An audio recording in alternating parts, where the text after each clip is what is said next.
Здравствуйте, в эфире информационный выпуск Камши Пшара. Сегодня в выпуске.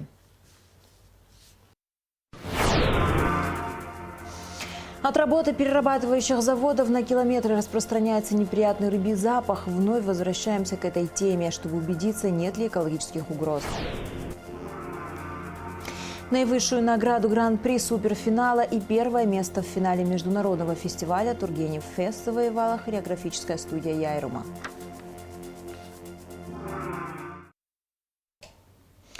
Ход работ по сохранению и реставрации объектов Абхазской православной церкви обсудили премьер-министр Александр Ангваб и духовенство Абхазской православной церкви, иерей Виссарион, иерей Далмат и иеромонах Давид, сообщает пресс-служба Кабинета министров.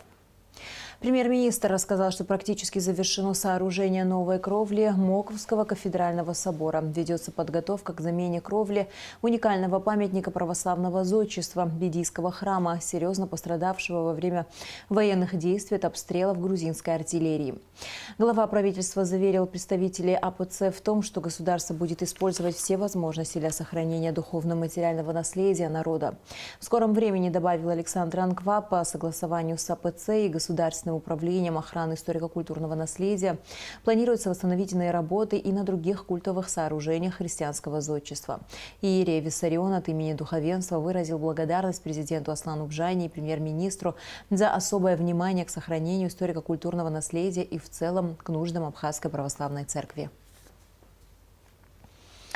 Делегация МЧС Абхазии отбыла в Республику Беларусь для участия в открытом турнире, посвященном Дню спасателя. Официальное приглашение было направлено в МЧС Абхазии от лица председателя горисполкома Бобруйска, где и будут проходить соревнования.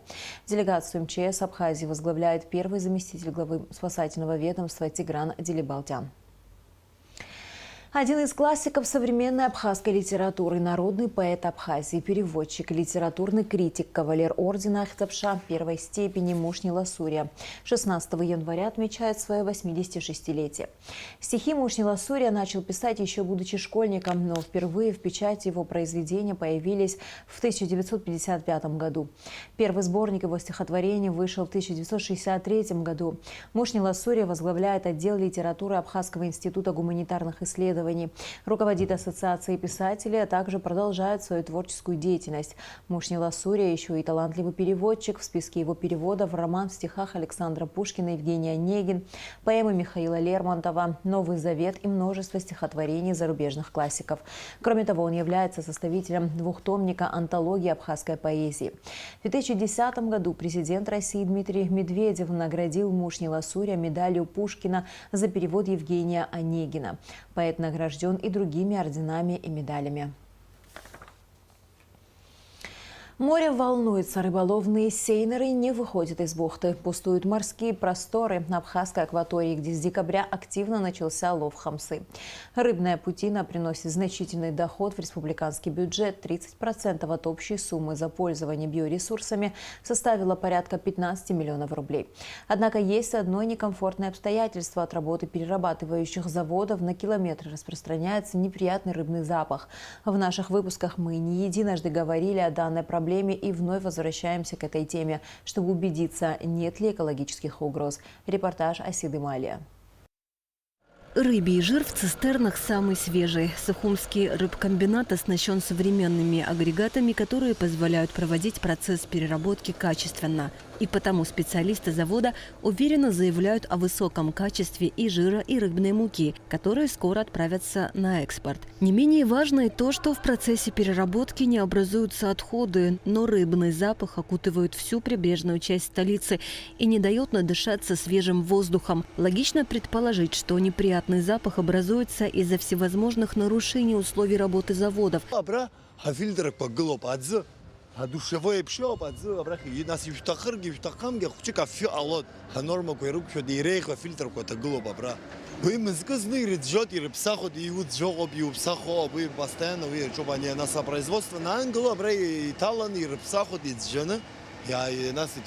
Вылов рыбы во время путины контролируется Государственным комитетом по экологии и охране природы Абхазии. Экологи сюда каждый день чуть ли не приходят. В начале сезона, в середине. Они постоянно здесь находятся.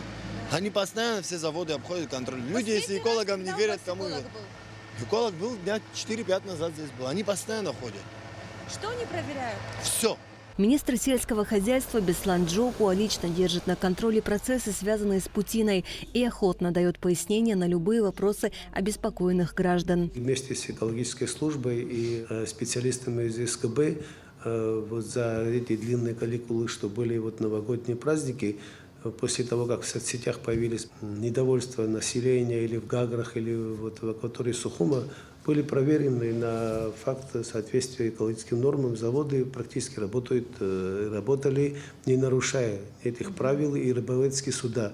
Другое дело, что когда был шторм на море, шторма были, как порт укрытия использовали эти сейнеры и транспортники Сухумскую бухту. И вот скопление этих кораблей вызвало у людей, они же не понимают, недоумение, что они работают. Они практически просто находились. Это у нас разрешение имеют 27 ловцов и 32 транспортника. Отдельные суда – это транспортники, те, которые рыбу после того, как сейнер ловит, привозят на завод. Рыбоперерабатывающих заводов в Абхазии всего 9 в Сухуми, Ачимчире и Ачгуаре. На каждое предприятие приходится по 2 или 3 рыболовных сейнера. С начала путины общий объем уже выловленной рыбы составляет чуть более 21 тысячи тонны хамсы, в то время как на прилавках рыбных магазинов ее практически не найти. Я вообще люблю рыбу. Хамса хорошая. Барабулька вообще золото. А хамсу покупали? Хамсу по 100 рублей. Реализатор рыбного павильона Екатерина Шакрыл рассказала, что клиенты часто интересуются наличием хамсы. В таком количестве, как раньше, ее нету, не продается. Но Министерство сельского хозяйства нам обещало, вот сейчас уже после Нового года, если будет качественная, большая, крупная хамса, они нам ее будут поставлять. Они обещали бесплатно нам отдать. Если они нам бесплатно дадут, транспортные расходы, выгрузка, рабочие, девочкам надо заплатить что-то, 50 рублей, 60 рублей, мы можем ее продать. Такая договоренность между реализаторами рыбы и Министерством сельского хозяйства и правда существует. Клиенты хотят крупную хамсу, потому, как пояснил Беслан Джопуа, остается ждать, пока представители заводов сами сообщат о готовности обеспечить рынок крупной хамсой. Мы связались с нашими магазинами, которые в основном торгуют рыбой на рынке. И когда у них есть товарная хамса, то есть это определенный размер за 7 сантиметров, то есть не мелкая хамса, то они им готовы бесплатно отдать хамсу до 100-200 килограмм, чтобы можно было на рынке торговать. Но, к сожалению, то ли от того, что нет крупной хамсы, или сами организаторы рынка, магазины не всегда могут по телефонному звонку прибежать и забрать в нужное время рыбу.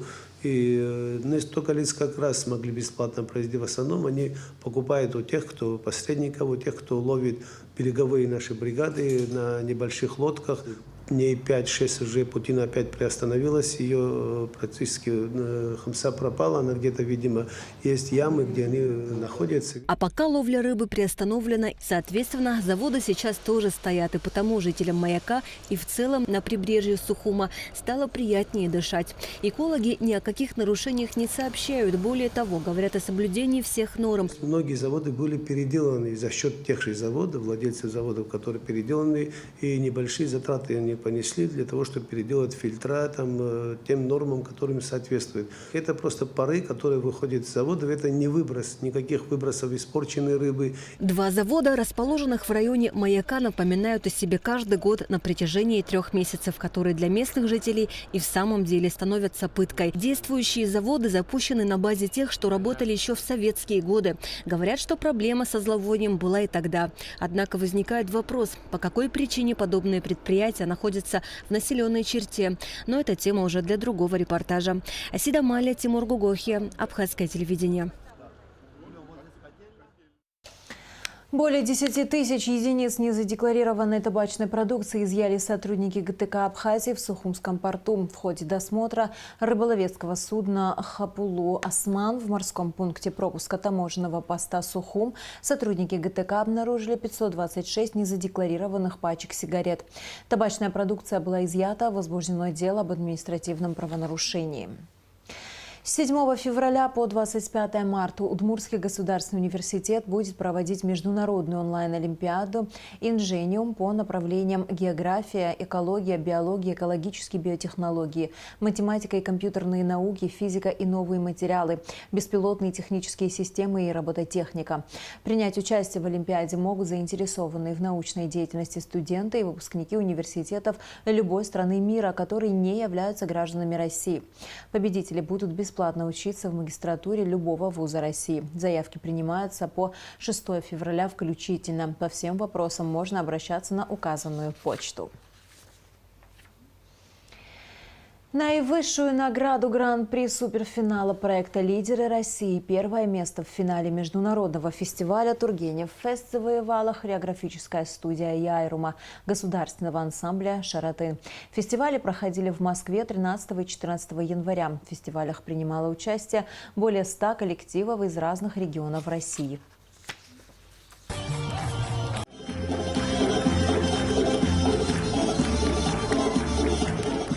Наивысшая награда проекта суперфинала «Лидеры России» отправляется в Республику Абхазия!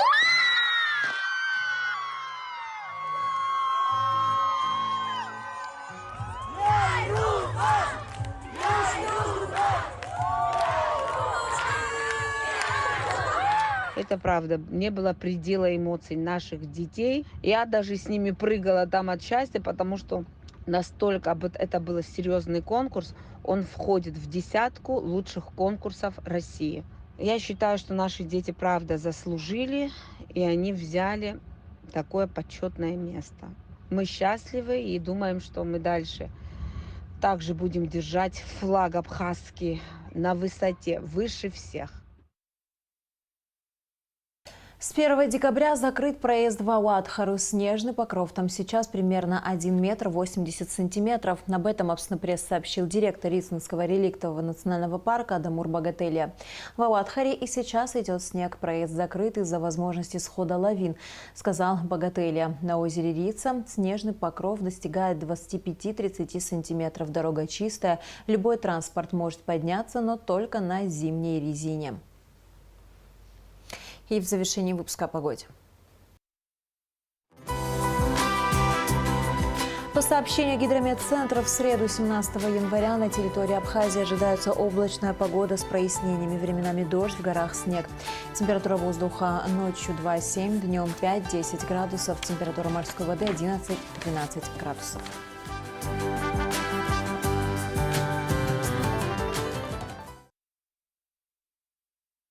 На этом наш выпуск завершен. До скорых встреч в эфире.